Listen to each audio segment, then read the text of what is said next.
Madame, Monsieur, bonsoir et bienvenue dans le 20h de TFM. Dans l'actualité de ce lundi, retour de parquet pour Bassirou Diomaye Faye. Le secrétaire général de PASTEF est déféré ce matin pour diffamation d'un corps constitué, diffusion de fausses nouvelles et outrage à magistrat. Ousmane Sonko et Mame Mbaye Niang ne signeront pas l'armistice le 8 mai. Le procès en appel est renvoyé d'office à cette date. La guerre politico-judiciaire se poursuit. À la une également, les habitants de Diass dans la rue. Ils demandent une expertise tripartite des limites du port de Ndayane. Les manifestants sont contre également le projet du pôle d'Agarolba, des revendications sur fond de litige foncier. On vous explique tout dans cette édition. Et puis à quelques jours de la fête de Korité, le poulet difficilement dénichable sur le marché. Et quand on en trouve, le prix de la volaille s'envole.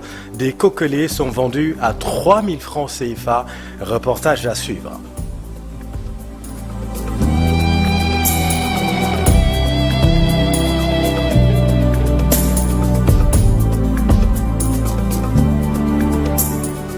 Mais d'abord, cette très bonne nouvelle, la paix des braves entre pêcheurs de Kayar, Mboro et Guet-Ndar. Les parties ont fumé le calumet de la paix. Les pêcheurs peuvent aller en mer à Kayar, à Mboro, en libre accès. Le drapeau blanc a été agité à la gouvernance de Thiès en présence du ministre en charge du secteur, Pape Sagna Mbaye, très ravi de ce dénouement pacifique. De cette réunion, c'est que les pêcheurs de Guet-Ndar, les pêcheurs de Kayar et les pêcheurs de Mboro se sont donné la main. Chacun a invité l'autre partie à revenir à Kayar, à revenir à Mboro, à quitter son Guet-Ndar natal pour venir réoccuper sa maison, construite il y a une vingtaine d'années au niveau de Kayar. Ils ont eu conscience que cet arrêt de travail a occasionné des dégâts et des conséquences incommensurables. Parce que toute l'économie locale, au niveau de ces zones de pêche, était paralysée. Aujourd'hui, ils nous ont donné encore des raisons pour demander à la marine de replier et de retourner à ses bases, parce que chacun a pris l'engagement de donner la main à son frère pêcheur et qu'il continue à partager cet immense espace qui est un don de Dieu, qui est la mer qui les réunit. C'est bien, qui finit bien.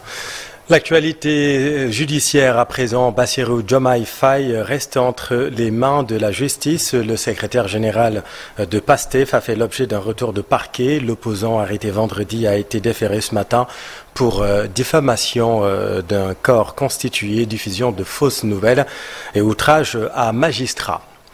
Le 8 mai prochain ne sera pas jour de l'armistice entre Ousmane Sonko et Mame Mbaye Niang. La guerre judiciaire se prolonge entre les deux hommes politiques. Le procès en appel renvoyé d'office au lundi 8 mai pour l'avocat de la partie civile. Ce renvoi consacre le respect de tous les droits de toutes les parties. Voici Maître El Hadj Diouf.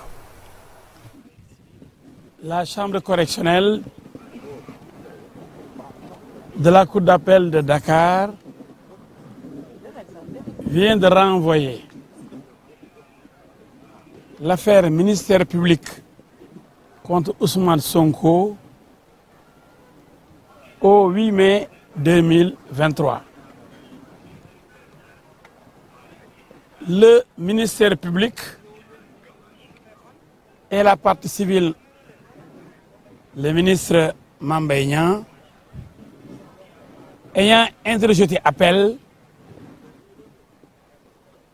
le rapport du procureur déposé, le dossier transmis à la Cour d'appel. Donc les conditions sont réunies pour l'enrôlement. Mais l'enrôlement ne signifie pas le jugement. Ce renvoi consacre le respect de tous les droits de toutes les parties. C'est pourquoi le président de la juridiction d'appel a renvoyé à cette date pour que nul n'en ignore et que le peuple sache que le droit est le droit seul est dit dans cette affaire et le droit sera dit. Le procès en appel des députés du Parti de l'Unité et du Rassemblement PUR renvoyé d'office également une semaine après, donc le 15 mai prochain. Le premier président de la Cour d'appel va prendre le temps de s'imprégner du dossier. Dans cette affaire Aminia Gniby, la défense plaide la liberté provisoire, venus nombreux soutenir leurs camarades, les députés. Les parlementaires Yewwi Askan Wi dénoncent la judiciarisation des activités parlementaire. Pour Birame Souleye Diop, les contentieux politiques devraient se régler à l'hémicycle. Voyons tout cela avec Aminata Maresso et Diafaraba. Les députés Massata Samb et Mamoudou Niang devaient faire face au juge pour un procès en appel, un face-à-face renvoyé au 15 mai 2023. L'affaire effectivement donc a été évoquée ce matin par donc la Cour d'appel de Dakar. Malheureusement, en fait, cette affaire a été renvoyée d'office. En fait, donc, par le premier président de la Cour d'appel, en fait, donc, de Dakar. Un renvoi d'office, l'avocat des parlementaires revient sur les raisons. Oui, en vérité, vous savez que le premier président, effectivement, de la Cour d'appel a connu l'affaire, effectivement, dans le temps. En conséquence, il ne saurait, effectivement, donc, connaître cette affaire. Les députés du PUR avaient été condamnés à 6 mois de prison suite à une altercation avec leur collègue Aminia Gniby de la coalition Benno Bokk Yakaar. Ils sont capables, si la peine est confirmée, de perdre leur mandat. Mais on ne peut pas concevoir que dans une démocratie, dans toutes les démocraties du monde, dans les assemblées nationales, les gens se chamaillent. On a dit tous les contentieux de l'Assemblée. On ne peut pas accepter que le pouvoir législatif accepte que c'est contentieux que le pouvoir judiciaire le règle. Nous avons dit, nous sommes à l'Assemblée, il était possible. L'Assemblée a dans ses entrailles les moyens de régler tous ces contentieux. Le président de l'Assemblée nationale a décidé de faire un procès, un réquisitoire contre nos collègues députés, et c'est la conséquence de ce qui s'est passé aujourd'hui. Le risque est qu'ils perdent leur mandat, nous ne l'accepterons pas, nous serons là encore à la date qui a été retenue pour leur apporter notre soutien et notre solidarité absolue. Les avocats des deux parlementaires ont également introduit une demande de liberté provisoire, ce qui n'a pas été accepté. En lien à ces procès politico-judiciaires, le gouverneur de Dakar interdit la circulation des motocyclettes et cyclomoteurs pour des raisons de sécurité. Et comme à chaque fois, les conducteurs de deux roues pâtissent de cette situation, mais ce sont les livreurs qui payent un important tribut, leur activité économique étant lourdement impactée. Selon eux, il ne faut pas que ça se répète en cette veille de fête. Reportage Cheikh Diop et Pape Sangoné Mbaye. Des motos garées pour 24 heures suite à l'arrêté du gouverneur. Une journée morte. Ces conducteurs de deux roues déplorent. Bon, je dis que c'est une situation affreuse et délicate. En ce moment, il y a des jeunes qui survivent sur ce métier. Il y a des jeunes qui sont des pères de famille, des soutiens de famille, des jeunes qui soutiennent leur famille et leurs proches. Si le gouverneur doit prendre ce genre de décision, il n'a qu'à consulter les acteurs concernés. Nous sommes des acteurs concernés. On maîtrise bien le secteur et nous savons bien qui est le livreur et qui est agresseur. Qu'est-ce qu'ils veulent de nous réellement? Article 1 du Code du travail dit que toute personne qui a une entreprise ou bien qui crée une entreprise, les autorités étatiques doivent accompagner ces acteurs-là. C'est peut-être le gouverneur de Dakar, par rapport à notre sécurité, c'est pourquoi il a pris ces décisions-là. Mais il fallait d'abord nous consulter. Et que ces gens-là, à chaque fois je le dis, c'est des ambassadeurs, c'est des gens qui ont créé leur propre entreprise. Et ces gens-là ne sont pas les gens qui font ce qu'on appelle le vagabondage, ce qu'on dit. Veille de la fête de Korité, ces livreurs sont en pleine détresse. Beaucoup d'argent perdu en cette période. Actuellement, il nous impacte des situations qu'on ne maîtrise même pas. En ce moment-là, nous perdons de 15 000 à 20 000 dans la journée. Les autres qui sont des motos, bien qui ont pris des motos pour faire des versements à d'autrui, eux aussi, ils vont perdre. Les commerçants, les tailleurs, toute personne qui s'active dans ce métier. Mais par rapport à notre rêve, il faut faire au moins 30 000 à 40 000 francs par jour. Mais ça, ce n'est pas l'État qui va leur donner ça. Qu'est-ce qui va remplacer ça? Mais moi, je crois qu'on a besoin d'un encadrement. Ils exigent plus de considération. Ces conducteurs de moto veulent une intégration dans le secteur du transport. C'est pour mener à bien leur travail en toute quiétude. J'ai fait un appel solennel au président de la République du Sénégal. C'est eux qui nous avaient reçus au palais présidentiel. Il nous a promis de nous donner des mutations gratuites. Jusqu'à présent, c'est hélas. il n'a qu'à respecter sa promesse. Il n'a qu'à aider les jeunes. Nous voulons que de travailler. Des cours perturbés ce matin dans quelques établissements de Dakar, dont le lycée Maurice Delafosse. Des élèves manifestants ont délogé leurs camarades. Ces élèves protestent, vous le savez, contre l'incarcération de leurs condisciples depuis le 16 mars dernier, jour de procès. Mohamed Tchoun, chargé de communication du collectif des gouvernements scolaires. Deux de nos camarades qui ont été uniquement arrêtés et emprisonnés par la police. Il s'agit de El Bachirnia du lycée lycée mixte Maurice Delafosse. Il est en classe de terminale. Il y a aussi Daoud Sall qui est élève en 4e au CEM 19. Ils ont été arrêtés depuis le 16 mars. Et jusqu'à maintenant, ils sont en prison. Donc en fait, nous nous lamentons pour qu'on les libère le plus rapidement possible. Parce que la place de l'élève n'est pas en prison. On continue jusqu'aux dents. À noter des incidents mineurs lors de cette manifestation. Les forces de l'ordre ont dû faire usage de gaz lacrymogène pour disperser les manifestants. Des opposants et des membres des organisations citoyennes promeuvent la convergence des luttes. Le F24 est né hier. 112 entités dans un cadre d'unité d'action. La plateforme annonce une grande marche de protestation le 5 mai prochain pour dire non au supposé recul démocratique au Sénégal. L'un des membres, Maître Abdoulaye Tine, était l'invité de la matinale de TFM. Le voici avec Chérif Dia. Le fait qu'on ait eu dans le passé des dispositions liberticides ne justifie pas qu'on puisse les garder d'une certaine manière. La démocratie est une quête qui doit aller de l'avant. On ne doit pas regarder dans le rétroviseur. Et surtout, lorsque le pouvoir a une tentation naturelle de l'utiliser comme moyen pour évincer des compétitions électorales ses adversaires politiques. Je vous fais une alerte. Aujourd'hui, effectivement, il avait manifesté la volonté, soi-disant, d'amnistier Karim Wade et Khalifa Sall.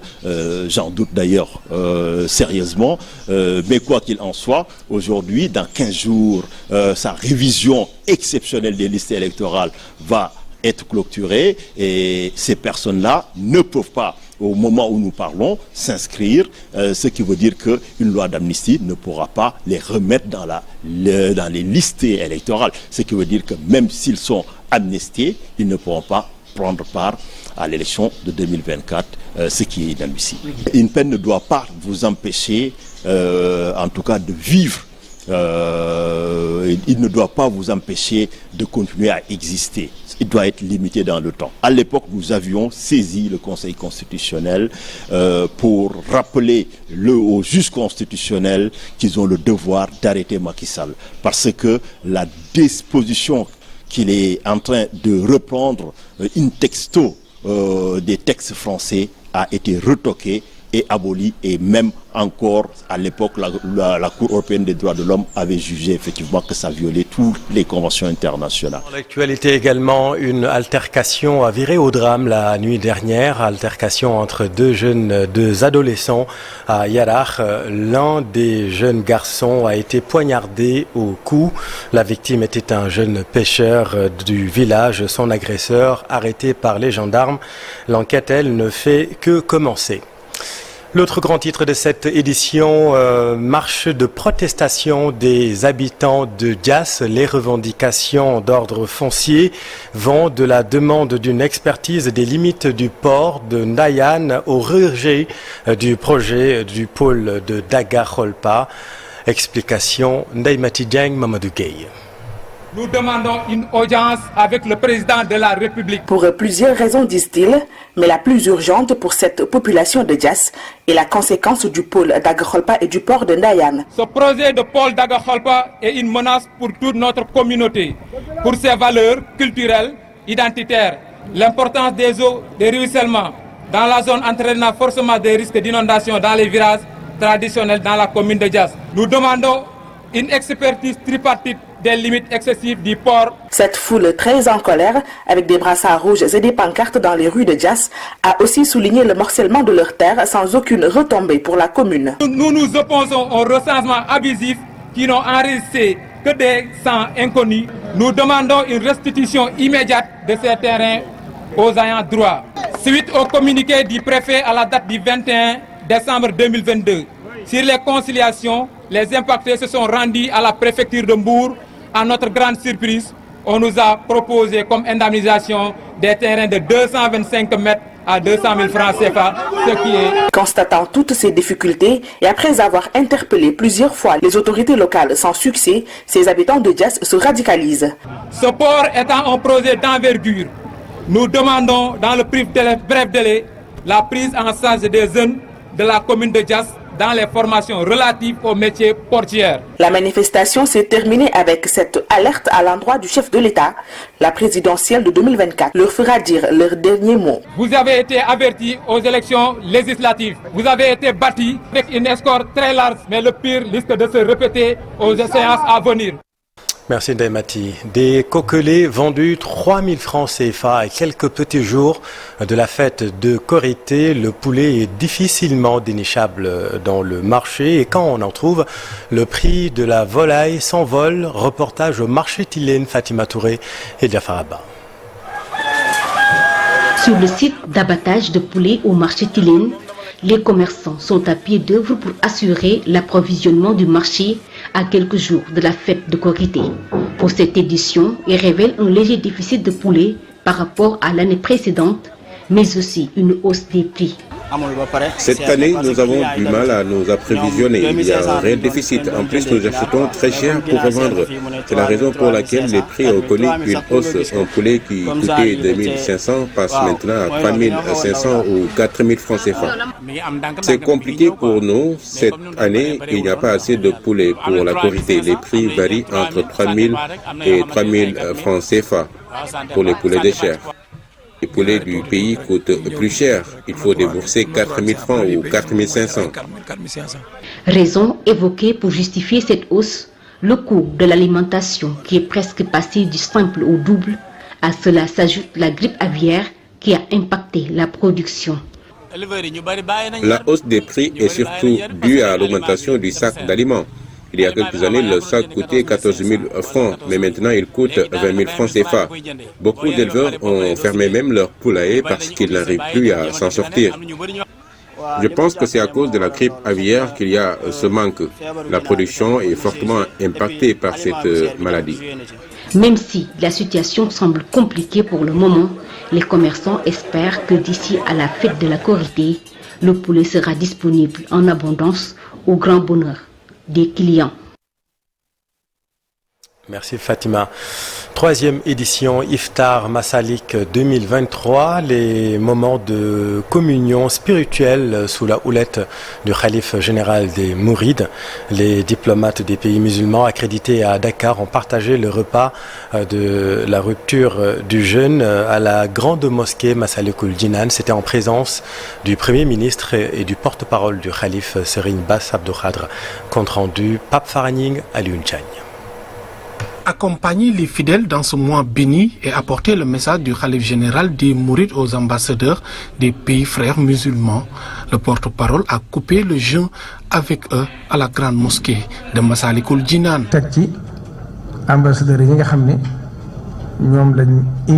Des remerciements pour le gouvernement, les ambassadeurs et les guides religieux de la part du Khalife général des Mourides. Une rencontre exceptionnelle dans ce mois béni qui consolide la foi.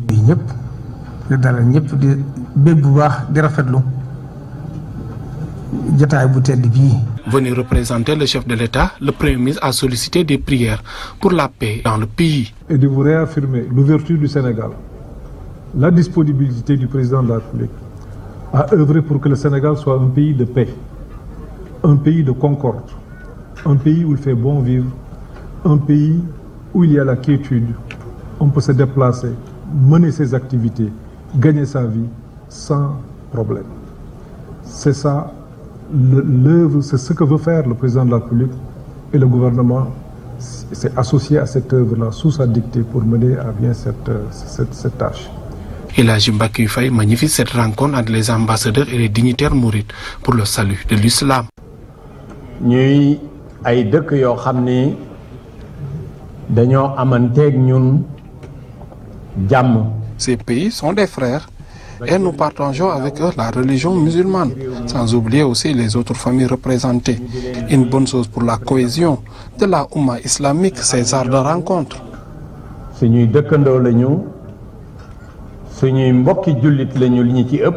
Une troisième édition de Ndogo partagé avec les corps diplomatiques musulmans en présence du Serigne Bassirou Mbacké Abdou Khadre pour raffermir les liens entre le Sénégal et ces pays. Au chapitre religion toujours, l'église romaine a célébré la divine miséricorde ce week-end. Elle se fête, vous le savez, dans le monde tous les ans. Au deuxième dimanche de Pâques, elle fut instituée en 2000 par le pape Jean-Paul II. Au Sénégal, les catholiques se sont rassemblés au sanctuaire marial de Popenguine à l'initiative du renouveau charismatique. Une veillée de prière et une messe ont marqué cette rencontre de foi, en plus du renouvellement de l'équipe dirigeante du renouveau charismatique national. Reportage Daniel Diouf.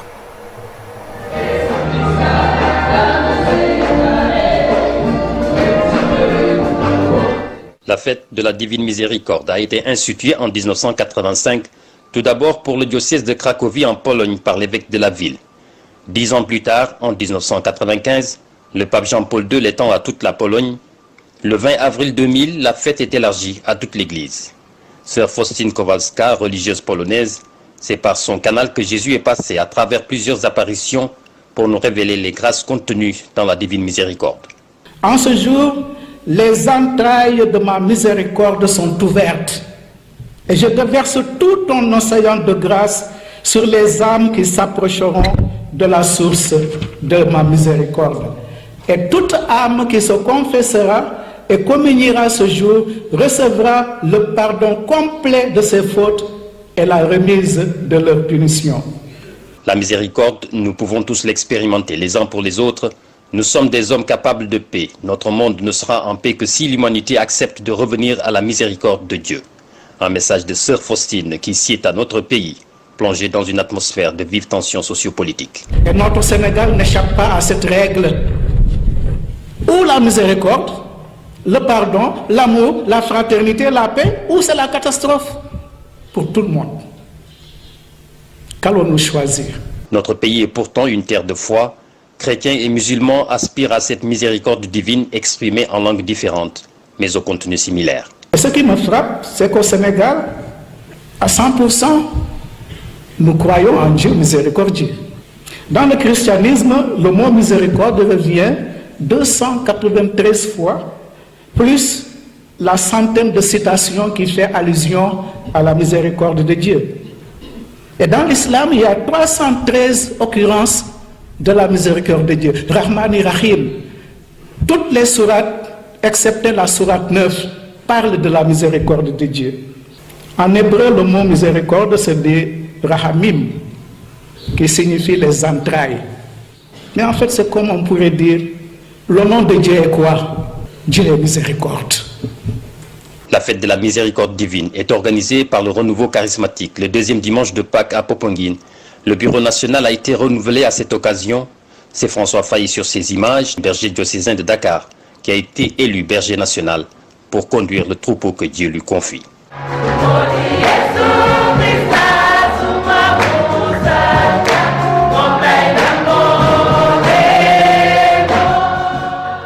Merci Daniel. L'intégralité de cette célébration à retrouver dimanche dans votre émission Chemin de la foi. Dans l'actualité sportive, Cherguey est le nouvel entraîneur de Teungueth FC. Le technicien veut redynamiser le groupe et il espère surtout jouer les premiers rôles en Ligue 1. Le voici avec Chersadi Boutiara. Pour ne pas... Ces dernières années, on a vu un Teungueth Football Club qui gagnait presque tout, qui allait même à très bien représenter le Sénégal en compétition africaine. Aujourd'hui, les résultats ne sont pas comme le voudrait le président, les sympathisants, les supporters de ce club. Moi, mon arrivée peut aider à redynamiser ce club, à redynamiser l'équipe qui ne manque pas de talent pour qu'ils puissent jouer les grands rôles dans ce championnat. Pour vous dire que les objectifs fixés, c'est d'essayer de faire revenir Teungueth à la place qu'il mérite dans ce championnat, dans le football local, à savoir compétir, très bien compétir, essayer de gagner des titres et pourquoi pas essayer encore de représenter dignement le Sénégal durant les compétitions africaines.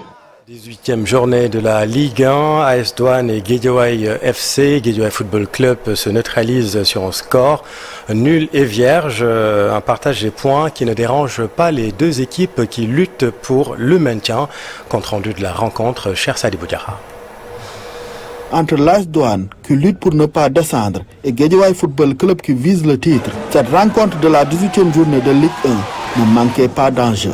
La confrontation marquée par la maladresse des attaquants des deux clubs s'est soldée par un nul blanc. Un partage des points pourtant bien accueilli. Ça fait 2 à 3 matchs qu'on n'a pas fait cette prestation. Donc je pense que aujourd'hui on a fait une bonne prestation où les deux équipes vraiment ont cherché à jouer avec un très bon niveau de jeu. Je pense que vraiment on a obtenu un point précis. On a laissé quelques points, maintenant c'est à nous de dire que ces points qu'on a laissés peuvent ne pas être des retards, mais des points bénéfiques. En quoi faisant, en essayant de gagner les matchs qui sont devant nous. Guédiawaye FC, sur une série de 2 matchs nuls, aura fort à faire lors de la 19e journée de Ligue 1. Une confrontation avec l'AS Pikine dans le derby de la banlieue. Il fallait gagner ce match-là. Après le match contre Pikine, c'est une fête du football. On va jouer notre partition pour la fête. Mais là, je pense que les données viennent d'être changées. C'est à nous de rendre cette fête-là belle à notre manière. En attendant, Guédiawaye Football Club est sur la 3e marche du classement de la Ligue 1 à 3 points du leader Djambar de Sali et ses 34 points. Alors que l'AS Douanes s'est donné une bouffée d'oxygène avec ses 4 points d'avance sur le premier relégable.